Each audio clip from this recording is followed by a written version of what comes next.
Throughout the Tudor period, many of the kings and queens would face threats to their throne, as many believed they should rightfully have ruled. Elizabeth I faced her greatest problems from Mary Queen of Scots, and Catholics across the land wanted her to become the Queen, and for the Protestant Elizabeth to be deposed.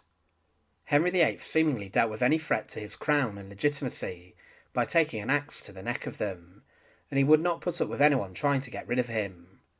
But during the reign of his father, there was a man who tried to claim he was one of the princes in the Tower, the son of Edward IV, who was allegedly murdered by Richard III, who should have been the rightful claimant to the throne.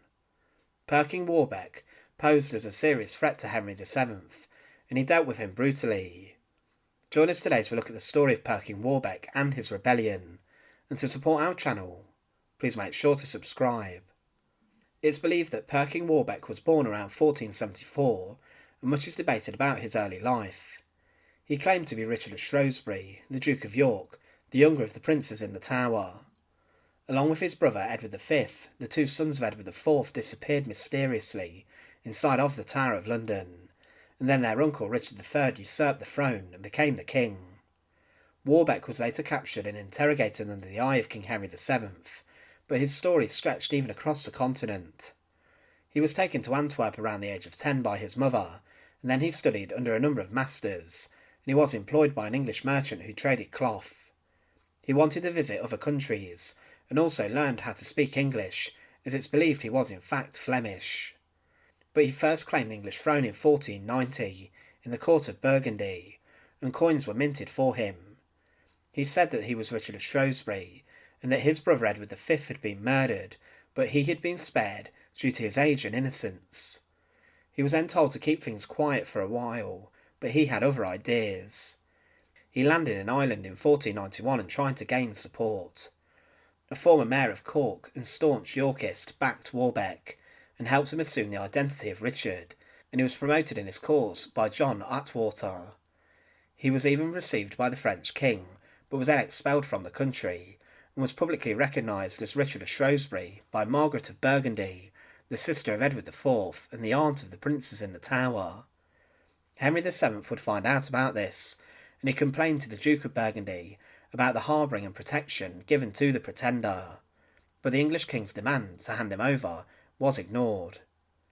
Further support for Perkin Warbeck emerged in England, with prominent nobles such as Sir Thomas Montfort and Sir Thomas Thwaites, the ex-Chancellor, and Sir William Stanley, the Lord Chamberlain, backing Warbeck as Prince Richard. With this, Henry VII ordered the supporters to be arrested and placed on trial, and one, Lord Fitzwater, was later sent to Calais, where he was beheaded for trying to bribe his jailers. Show trials took place, and many were sentenced to death, but these sentences were sometimes commuted to imprisonment, but some, including Sir Simon Montfort, were beheaded on Tower Hill. But on the 3rd of July 1495, Perkin Warbeck landed at Deal in Kent, and he was confronted then by angry locals, who were loyal to the English king. The Battle of Deal erupted, and Warbeck's small army was routed, and 150 of his soldiers were killed, without the pretender even setting foot in England. He went back to Ireland and gained some support, but then fled to Scotland. He was well received by the Scottish king James IV, and he believed Warbeck could be used for further influence across Europe. Warbeck married Lady Catherine Gordon whilst there, the daughter of a wealthy earl, and he was given lavish clothes by the king of purple silk, showing his links to royalty.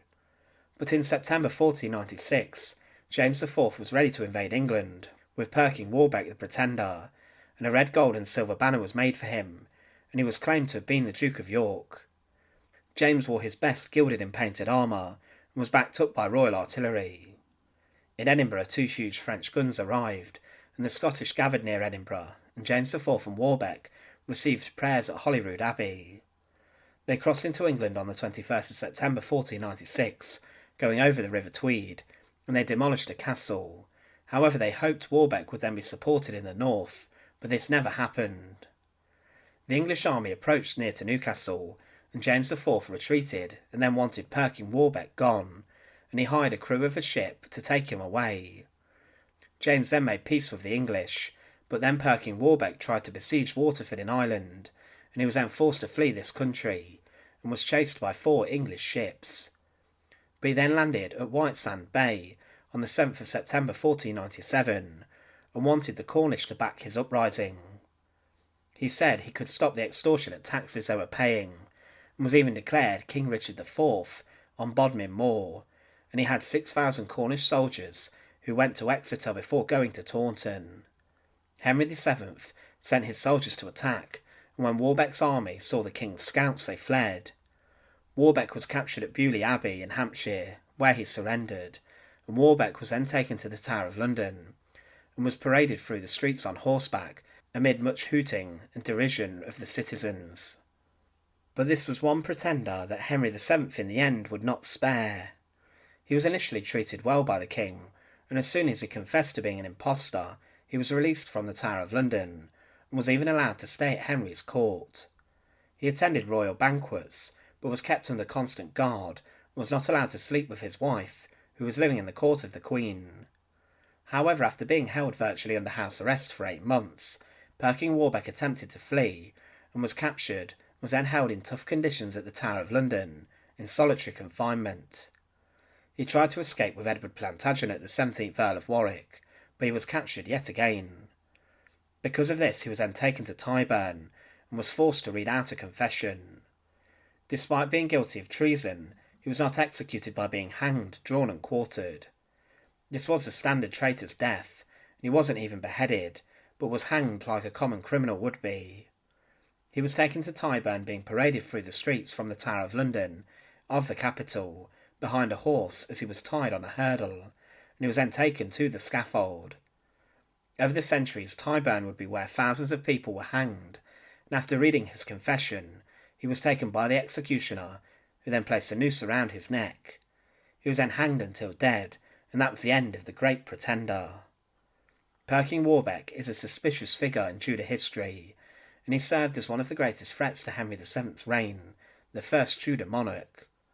He managed to gain a significant amount of troops in Cornwall, but many people were fooled by his claim that he was Richard of Shrewsbury.